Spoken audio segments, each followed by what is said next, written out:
Facebook te pone un límite ahora para transmitir. Creo que Pare- sí. sí, no sé por qué hemos tenido este problema. A ver, déjenme corroborar si es que ya estamos en vivo.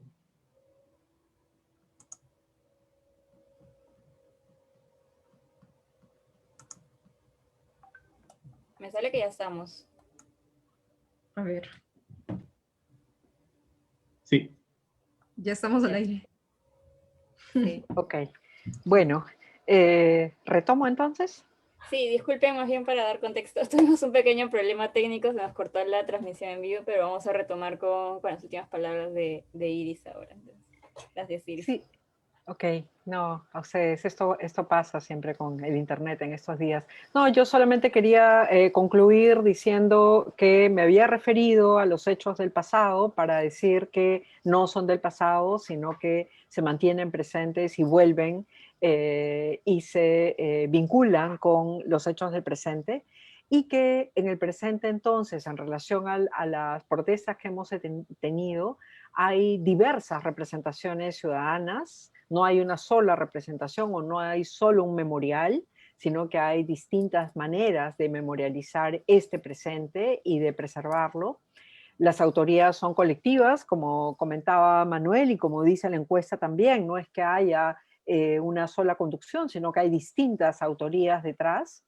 Y creo que esta recuperación de la acción política, una acción política permanente, acción política entendida como una acción para dar un discurso, para dar una narrativa, ¿no? Que representa en este caso una demanda, tiene una interlocución para el ejercicio de la memoria, ¿no? Para hacer memoria, para no verla como algo que es estático, sino que al contrario, es dinámica, ¿no? Es muy activa y que jala hacia un sentido pedagógico también.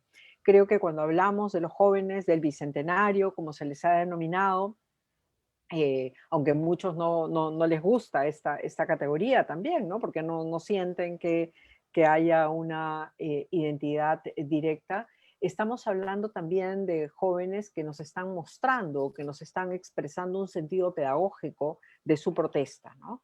Varios, por supuesto, los que estamos acá y en distintos lugares estábamos en desacuerdo y hemos protestado de distintas maneras, como dice la encuesta. Y sin embargo, hay un sentido pedagógico muy poderoso para la sociedad en su conjunto, ¿no? De cómo utilizar el espacio público para decir algo, para expresar algo, puede tener un enorme y poderoso sentido pedagógico para toda la sociedad, ¿no? Para esa recuperación de ciudadanía, para esa recuperación de nuestros derechos, ¿no? Eso, muchas gracias.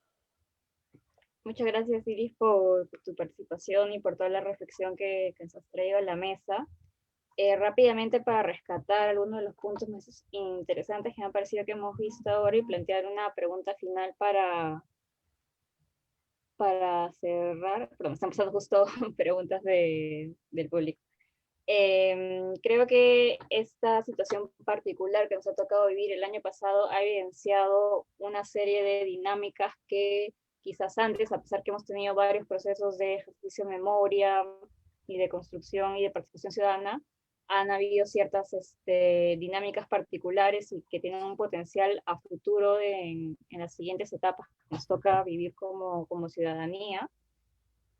Todas estas nuevas formas, digamos, creativas que mencionaba, que mencionó Elia, pero también la rescató Juan Manuel en su presentación, de cómo los jóvenes y todo, en general, todos los participantes que han participado, perdón, la redundancia, en estas manifestaciones, debido quizás a las limitaciones que la pandemia nos ponía en este contexto, se buscaron nuevas formas de participar y ejercer el derecho de protesta y manifestación de demandas en el espacio público, físico, pero también virtual, y cómo también esta virtualidad potenció una generación de redes y de, digamos, quizás esta democratización de la protesta, generando que no haya un líder, sino sea una manifestación, digamos, más colectiva, ¿no? Y también me pareció interesante este punto que mencionas, Iris, de la memorialización, o sea, todo lo que nos ha traído, luego de todas estas protestas, luego de todo este movimiento que ha habido, que no haya quedado únicamente como un proceso de memorialización para recordarlo desde distintas aproximaciones culturales, artísticas, sino también el rol que va a tener ahora a futuro todo este proceso que hemos tenido el año pasado, cuál sería el rol que tenga en los cambios que nos toca vivir ahora a futuro, ¿no? Se nos viene un proceso de elección en unos próximos meses, entonces quizás por ahí podríamos empezar algunas reflexiones. También nos han llegado un par de preguntas del público, entonces pueden responder a cualquiera de estas, a esta pequeña conclusión que acabo de poner, o también a estas respuestas que nos traen del público, que es otros espacios de construcción de memorias de la ciudadanía que hayan habido en otros países, como por ejemplo el caso de Chile, que también estuvo bastante cercano al nuestro. Y también nos preguntan si es que tenemos herramientas legales para actuar frente a la vandalización en este caso de memoriales, que hemos visto bastantes que se han producido en los siguientes meses luego de las movilizaciones. Y finalmente, ¿de qué manera se pueden construir espacios participativos para la construcción de memoria? Quizás en base un poco a las experiencias que nos has contado, Iris, podría ser. Entonces, no sé si alguno desea empezar por alguno de estos varios puntos que he soltado ahora.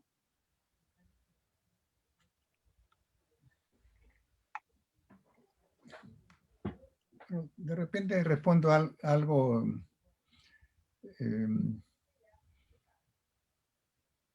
que ha habido un gran esfuerzo de memorialización, evidentemente, que se han construido espontáneamente memoriales en varias partes de la ciudad, en lugares que uno no podía imaginar, el Parque 7 de Junio en Miraflores, pequeños parques en la Residencial San Felipe, y en todos los distritos, en todo el país habían memoriales, y los memoriales eran lugares donde se depositaban mensajes, se depositaban recuerdos, ¿no? Y gran parte de ellos estaban referidos a los dos jóvenes fallecidos y a lo que realmente muchos de ellos querían hacer, ¿no? Yo diría de que un trabajo que pueden realizar las instituciones es mostrar quiénes realmente se movilizaron, ¿no? Y con qué intenciones hubo esas movilizaciones. Cuando yo indiqué el ejemplo histórico de la generación centenario, 1921, era porque la generación era muy joven y no fue tenida en cuenta en su momento, no fue considerada casi. Esos jóvenes tuvieron que tener 45, 50 años y desarrollar toda una obra para que desde las décadas pasadas se rescató esa generación del centenario. Probablemente ocurra lo mismo ahora, ¿no? Lo que la generación del centenario anunció se realizó poco a poco después, que fue el proceso de construir ciudadanía en el país. Y lo que la generación nueva pide, probablemente con las décadas que vengan en el futuro, nos mostrará el buen camino que ellos señalaron. Y eso es muy, muy interesante. Como dice Iris, han hecho pedagogía, ¿no? A veces los jóvenes tienen mayor capacidad de ver que un sistema termina y que se hace necesario pedir, reclamar o solicitar que un nuevo sistema lo reemplace. Eso me parece una lección pedagógica que siempre nos dan los jóvenes. Gracias, Lía. Muchas gracias, Juan Manuel. Iris, creo que ¿quieres complementar algo? Sí, yo quería también sumarme a esta reflexión final. Creo que una característica también de todos los que hemos sido jóvenes también es el cuestionamiento, ¿no? El cuestionamiento permanente no solo a las injusticias, sino cuestionar, preguntar, narrar, ¿no? Hay esa característica fundamental que creo que es la que anima toda esta movilización permanente a lo largo de la historia. Y también quería referirme a cómo tú decías, Lía, el rol de la memoria futuro en las elecciones. Yo creo que a veces la memoria es utilizada también, ¿no? Es utilizada y se le ubica rápidamente una narrativa política en otra, en las campañas, cuando favorece a un sector a otro, ¿no? O se...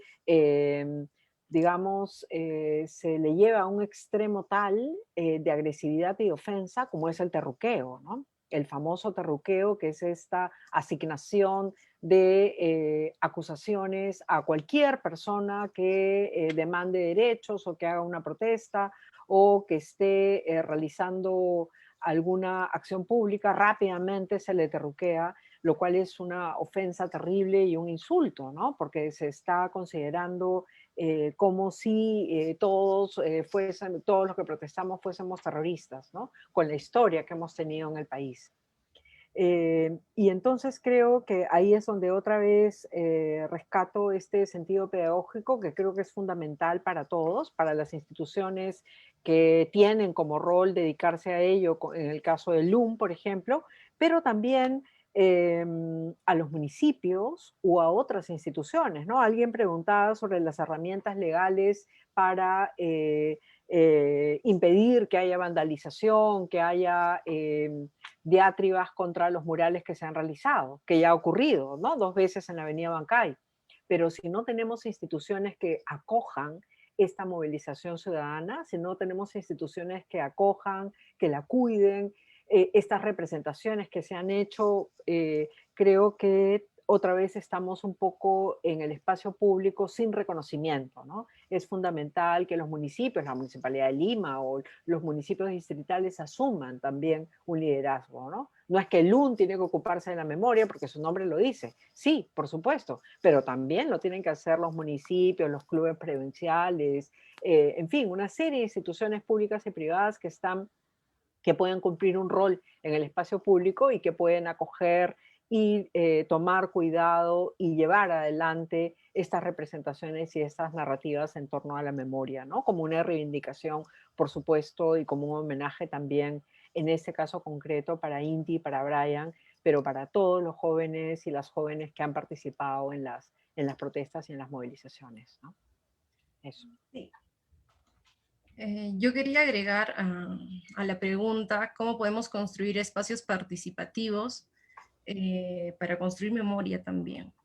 Yo creo que la mejor forma de que tengamos evidencia es generando información, generando data para poder evaluar las tendencias y ver cómo con el pasar del tiempo también se vuelve como relevante la participación de los jóvenes, tal como mencionaba Juan Manuel. Los jóvenes del centenario ya tenían una participación de un núcleo actor que aglutinaba a otras personas, ¿no? Entonces, en ese sentido, generar data, generar información, generar cifras sobre cuáles han sido las motivaciones de esas personas es relevante. Creo que también es importante la implementación de tótems referidos a esta participación y estas movilizaciones en el espacio público, porque de esa forma nosotros podemos conectarnos con nuestra historia y con el pasado.